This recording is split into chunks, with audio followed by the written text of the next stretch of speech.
Na niwaeleze pia nikimalizia, Kenya is a democracy. Tulienda kwa uchaguzi na democracy ni kura. Hakuna maandamano inaongoza Kenya. Maandamano inahesabiwa aje? Kama unataka kiongozi anawekwa ati kwa uongozi na maandamano, maandamano tutahesabu nini? Ile tairi umechoma ama tutahesabu wale watu umeumiza?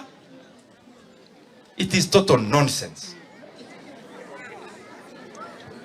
Ama nyinyi mnaonaje watu wetu?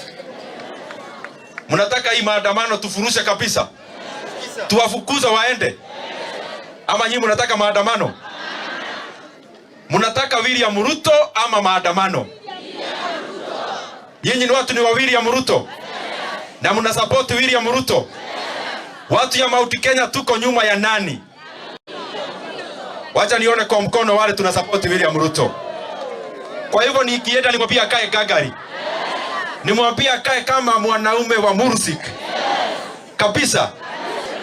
I want to say this very clearly and categorically. We saw the anarchy that happened in this country on Wednesday in the disguise of maandamano, in the disguise of cost of living. The cost of Uga was higher during the handshake regime. When the Kenyan people went to the polls, the people of Mount Kenya region went to their farms.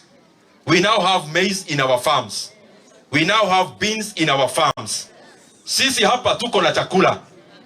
Wale wengine walienda kurusha mawe na kuweka sufuria kwa kichwa. Nyinyi kama hamuna chakula, muende kwa shamba kama vile watu wa Mount Kenya walienda kwa shamba na wakalima. And I want to also warn them.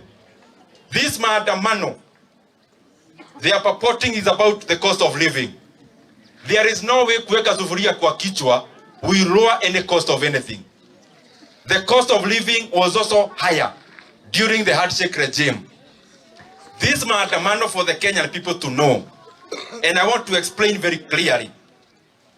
The sole financier, yule mtu anatoa pesa ya maandamano, sio mwingine, ni the retired President Uhuru Kenyatta. President retired Uhuru Kenyatta, the people of Kenya gave you the highest respect that a civilian can get. They gave you 2 terms, elected you for 2 terms. You should be grateful to the people of Kenya for giving you 2 terms to serve as president.